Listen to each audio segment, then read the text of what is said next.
Thank you, Deputy Speaker. In a few weeks' time in this country we'll be having a vote on a referendum to change the Constitution. I certainly don't support that change, but I hope at some point in my life I get the chance to support a change to the Constitution that puts responsibility for interstate waterways in the hands of the Commonwealth Government. It was certainly something that was attempted by South Australian delegates to the early constitutional conventions to draft our constitution, but of course the bigger upstream states were not interested in the Commonwealth Government having power over something like the Murray-Darling Basin, and so we are where we are today. We're still this challenging circumstance of managing a national resource is very complex, and it was indeed the leadership of John Howard with the passing of the Water Act in 2007 and the commitment of significant funds, $10 billion, towards, from the Commonwealth towards the development of a plan that could manage some very complex competing interests, all vitally important. The environmental health of the river, first and foremost, the agricultural production that relies on irrigation from the Murray, and indeed my home city of Adelaide, 1.7 million people who rely on the River Murray for the security of our drinking water. And prior to the passing of the Water Act, I certainly remember well, as a young adult at the time, the water restrictions in Adelaide, as there were water restrictions throughout the country in that period of the millennium drought. Showering with a bucket if you wanted to water your garden, extreme water restrictions that had hardships, and equally they had hardships in metropolitan Adelaide, but just as much in communities that didn't have access to irrigation water for their production, and indeed a very significant environmental toll being taken on the whole of the Murray-Darling Basin. So we had the passage of the Water Act, and that Act, whilst not within the jurisdiction of the Commonwealth, was negotiated and agreed by the governments within the basin, the 4 states and the ACT. They hold powers over that water, and it was the Commonwealth seeking their agreement and bringing significant funding, the $10 billion from the Commonwealth, that was able to, for the first time, bring together in such a powerful and significant way all the relevant governments in the basin to develop a plan that would see us sustainably managing that water resource. Now, the Gillard government, of course, were under Minister Burke, the now Leader of the House, developed the plan. That plan saw initially the need to recover 2,750 gigalitres of water, and indeed when the South Australian government negotiated to sign on to the agreement, an additional 450 gigalitres was negotiated, which is part of the debate we're having right now. And in the intervening time, I think it is very important to acknowledge the hard work that has been done and sacrifices that have been made, particularly by communities in the basin, for the water that's already been recovered. I think we're up to a little over 2,100 gigalitres against the initial 2,750. And that is a very significant achievement. And whilst we can't stop until the job is done, I think it's very important that we acknowledge and respect that a lot of communities have made sacrifices and have done a lot of things to get us as far along this plan as we are. Now, in the election campaign last year, the now Prime Minister came to Adelaide and said that an Albanese government would deliver the Murray-Darling Basin plan in full and on time. Now let me explain what in full and on time is. In full is the 3,200 gigalitres, and on time was by the 30th of June 2024. That's what the plan that he was talking about then was and still is, were it not for the passage or not of this bill that we're debating now. And there was no caveat around that. There was no suggestion that any measures such as those that are in the bill before us were necessary to deliver the plan, and there was never a suggestion that failing to achieve it by the date of 30 June 2024 would be a problem. And since the Prime Minister made that commitment to the people of Adelaide in an election campaign, seeking their votes, seeking their support for him to become Prime Minister, no new information of any significance whatsoever has come to light to justify breaking that promise. Whatever view the government has about the progress of the implementation of the plan, there is no new revelation regarding that progress. To be fair to the Murray-Darling Basin Association, they are very good at publishing and keeping up to date a whole range of metrics about the plan, about its implementation, how it's going and what the task is ahead. And for the now Prime Minister to say to the people of Adelaide, "I'll implement the plan in time and in full and on time and break that promise," is absolutely outrageous. Absolutely outrageous.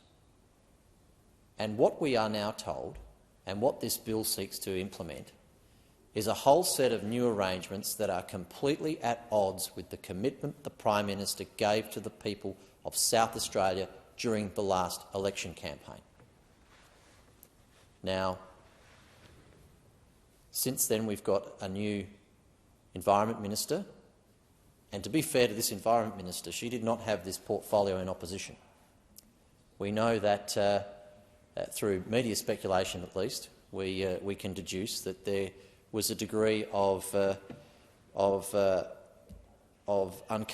discomfort from the now Environment Minister that she was being given this portfolio when she had the education portfolio in opposition and was very dedicated and committed to it, and possibly had a reasonable expectation that she would have it in government.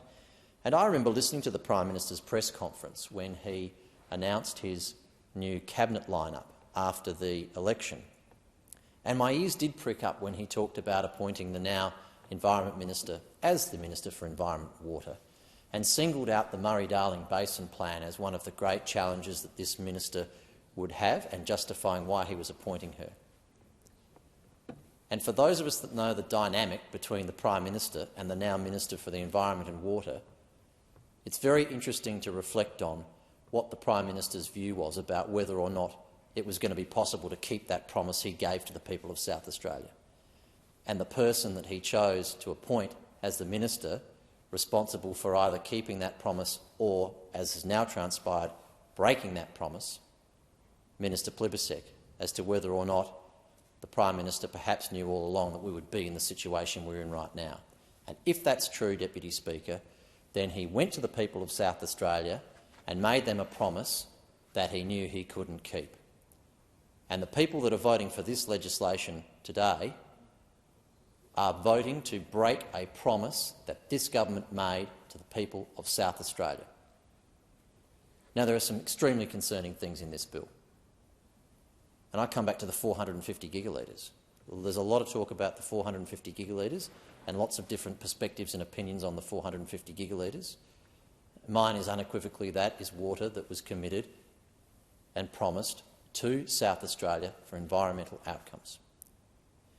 Now, the minister can correct me when she sums up this bill, because it is difficult legislation to deeply absorb and understand, but certainly it is my understanding from reading elements of this legislation that what this bill will do is allow for that 450 gigalitres to not exclusively come to South Australia. And if anyone from South Australia votes for this bill and votes to allow for anything less than 450 gigalitres to cross the South Australian border, then that would be shameful, absolutely shameful. And I stand to be corrected if that is not the case, but the drafting of the legislation and my interpretation of it is that the 450 gigalitres will now be allowed to be used for expanded purposes, environmental purposes, outside of South Australia. So a solemn promise made by the Prime Minister to deliver the plan on time will be broken by the passing of this legislation, and a solemn promise to deliver 450 gigalitres of direct environmentally beneficial water across the border into South Australia will be broken. And now we see that by removing the socio-economic test to ensure that if water is purchased, and I've very publicly said I am supportive of water purchasing where the socio-economic test is applied and met. And I think about communities within South Australia in the Riverland and the impact of what this legislation could mean for them. On a pro rata basis, nearly 40 gigalitres of water could be ripped out of the Riverland in South Australia as part of what this legislation enables and permits. In Adelaide right now, I can go to the local corner store and buy a Nippy's orange juice that was grown and freshly squeezed into the carton 200 kilometres away in Waikerie. And I can go to my fruit and veg store and, largely speaking, almost every item of produce there is grown within a couple of hundred kilometres of Adelaide. It's one of the great things about living in Adelaide, the amazing fresh produce and local production that we've got. Thank you. Taking 40 gigalitres of water out of the Riverland will have a spectacular impact of lost production on that fresh produce and what we see as being vitally important for those communities and for our state's economy, but also such a fantastic part of living in a city like Adelaide, having access to that unbelievable local fresh produce. So this bill essentially enables or removes the socio-economic test, and if this bill requires the water necessary to be acquired through these buybacks, then the expected burden of that, or the share of that, on a community like the Riverland is nearly 40 gigalitres worth of water. Now, we've seen the Victorian Labor government's excellent work when it comes to assessing the socio-economic impact of what some of these decisions would mete out on communities. And this has lost production, it's lost jobs, it's us potentially importing the fresh food and produce in a ridiculous circumstance where we could grow it ourselves and we choose not to. Now, the plan is absolutely vital, and there are no winners. Thank you. In this plan. It is not about pitting irrigators against water consumers in metropolitan Adelaide or people with environmental views on what needs to be done, because we are dealing with the ultimate economic problem here of satisfying infinite demand with limited supply.